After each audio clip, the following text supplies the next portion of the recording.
Today is January 2nd, 2024. So happy new year.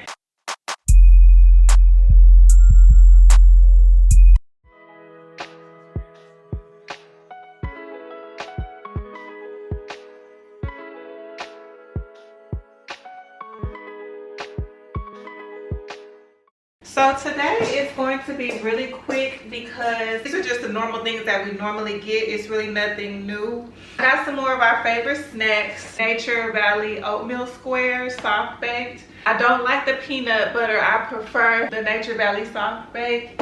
The Star Crunch.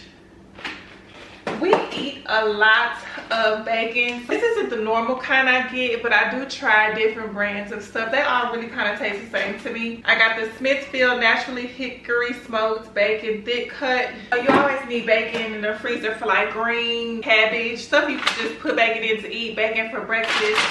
We go through these a lot. I got the Halos, Pure Goodness, Mandarin Oranges. That's a favorite here. I got some more hot dogs. The ground pork was in stock. I have cooked the lentil beans since my last haul, so I just re-upped to replace that one that I did cook, and they had the ground pork in stock, so I got some of that. This is such a delicious snack. Spinach artichoke parmesan premium dip. Every day I'm snacking on this with my Doritos. Y'all can see I have gained about 20 pounds since the last time I checked in. And my goal, I want to be thicky thick again. I'll insert a picture of me 2021 where I was a thicky thick girl. It's a slim thick, but to me it was thicky thick. I'll insert that picture here. So you can kind of see my goal, but I want it to be like more at my butt, less in my stomach, but we'll get there. We're getting there. These are good. The P.F. Chang main dinners are good for a quick meal, lunch or dinner. They're good. We got some more apple juice. Some more cranberry juice. They didn't have any cranberry juice in this size, so I just got one in this size, and they only had one, so I got it. Some more Ensures. I drink like maybe 2 or 3 of these a day, and my daughters do too, so these I get probably in every order when they're not sold out. I got two bite brownies. These are just good little quick snacks. Donuts. I got 2 of these. These are quick snacks as well for breakfast, or it's just a snack. And the soups that I got for my emergency stash, I got the savory chicken and wild rice in Progresso. I got 2 of the chicken and sausage combos. Let's see, hopefully that's better. I got French onion soup. I have to taste these to see if they're good before I start buying a whole bunch of them. The roasted chicken noodle, chicken and Homestyle noodles. I got 2 of those, and I got 2 of the creamy roasted chicken wild rice. And these are just gonna go in back stock. So that is my grocery haul for today. Okay, so I'll do my check-in from here so I don't have to, I can go ahead and get it done. The last time I talked about Puff Daddy, that was still a fresh story in the media, and now it has come out that Pastor T.D. Jakes is a part of that. No matter how large their platforms are, they're still human, and the more money you make, the more influence you have, you become a prime target for the devil to come in and just wreak havoc in the church, wreak havoc in your life, wreak havoc in other people's lives. My first mind would want to be like, well, he's a pastor, he should know better. And I do kind of want to go in that direction. T.D. Jakes, for a long period of time, was such a blessing to my life. In my teenage years, either my teenage years or my early 20s, I started to be like, I don't know about them. And then later on in my 30s, I completely was like, nah, this is not the minister that I'm gonna follow. And I would hear things every now and again, but he wasn't my prime. What is his message? I had to hear his word for this week for my life. So he has been cut out a long time ago, and I didn't know why I felt that way. But as a person, you are allowed to feel that way, and I felt that way about him. And now this story, I'm about to be 40 this year, so I would say around 35. I would say even before that, my daughters were little. I would say around 32, 33, 6 or 7 years ago. He was not my primary pastor, because some pastors I have to hear their word for the week, and he stopped being one of them. He even stopped being one who I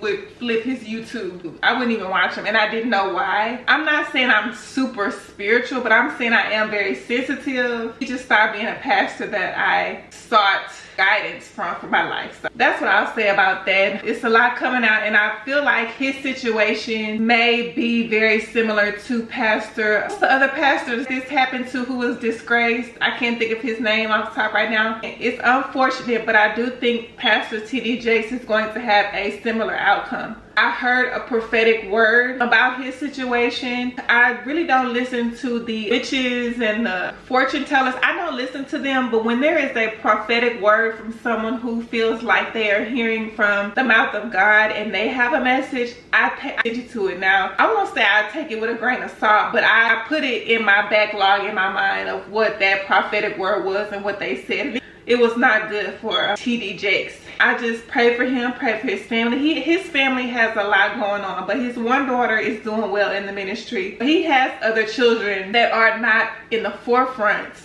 They have a lot going on. And people were saying that every family has things going on, but when you are a minister in the forefront, your family needs to be a little bit tighter, especially with things of the Lord. And I pray for him, pray for his family, and pray for the people that have been harmed by him. And that's all I can really do. But I'm not going to speak any negativity over him or his ministry, because God is clearly in control, and whatever is supposed to be from that situation is going to be. Another message that I just thought about that I want to be sure to share from this situation specifically is you have to be careful who you allow into your space. You have to be extremely careful who you allow into your space. Like when I started seeing pictures of Puff Daddy, I was like, okay, no, these are not the two people that I should see in a picture hanging out. Like I could see at an event or at a fundraiser or something like that, they catch a picture in passing, oh hey, you know, he would be like, you know, let me pray for you, or you know, something. I can see that. But I started to see multiple pictures of them together, and I was like, nah, this is not the combo that we need. This is not who Pastor T.D. Jakes should be linking up with and hanging out with. You have to be very careful who you allow into your space, because you will be influenced. There's no way around it. I will say in my personal life, and I'm not proud of this, but it is what happened to me when I decided that I wanted to start a path to be the type of woman that I see myself as. I changed my phone number, and I miss the friends that I had. It meant more to me to become the woman that I want to be. And it wasn't anything personal. It was, I wanted to start a journey and a mission to become who I felt like God was calling me to become. And that meant changing my phone number. It ended up working out to where I don't even speak to my own mother anymore.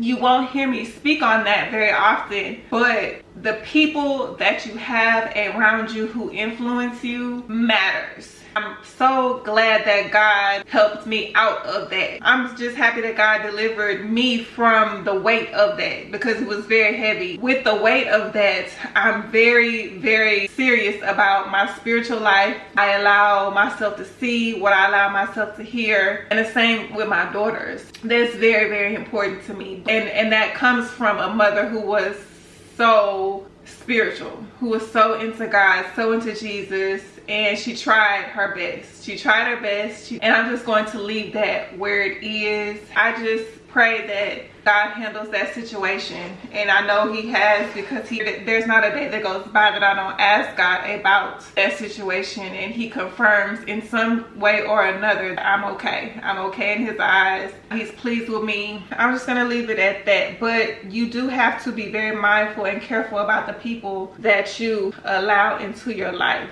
In my journey right now, I've been asking God everything that I ask for. God, even things that I don't ask for, he always comes through for me personally. I can be an advocate for prayer, for Jesus Christ, for belief in God, because he answers my prayers. I'm a person whose prayers get answered. I've been asking God for a long time for a husband. I've been married before. I can get married. I want the man that God says is my husband. I'm about to be 40 this year, and I don't feel old, but I know that men have the option to date, like, you know, teenage, 18, 19, 20s if they want to.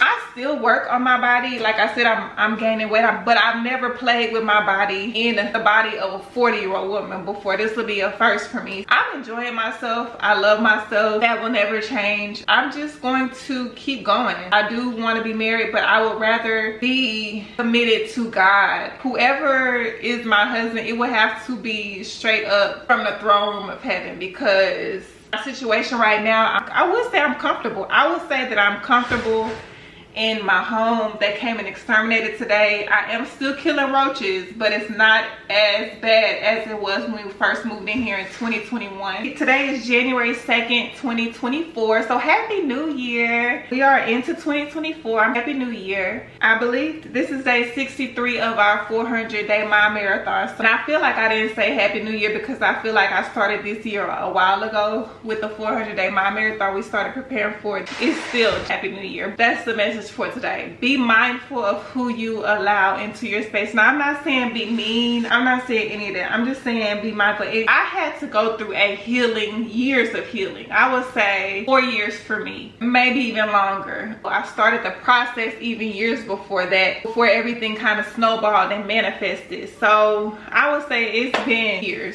that I've been on this journey. I'm thankful for it. And that's just like, if anybody is going through anything like what I've been through, I would just say keep going and keep praying. Keep seeking God, because the closer that you pull to him, the closer he will pull you to him. When he feels somebody seeking him, truly just wanting nothing but him, he answers. And I can be the person to tell you that, because I don't want anything unless it's God. And so when I say I want to be married, I don't want to be married if it's not loving. And I understand we're human, so of course it's going to be maybe some challenges, but it honestly doesn't have to be.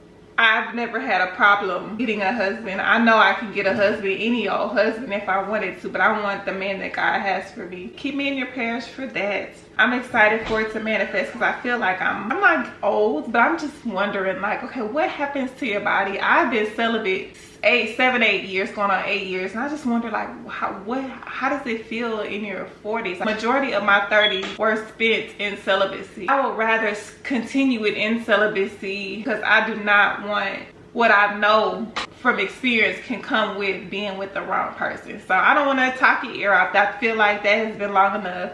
Thank you so much for watching this video. Please like, share, comment, and subscribe, and I will see you tomorrow. Thank you so much for watching Lifestyle Calling YouTube channel. Please like, share, comment, and subscribe.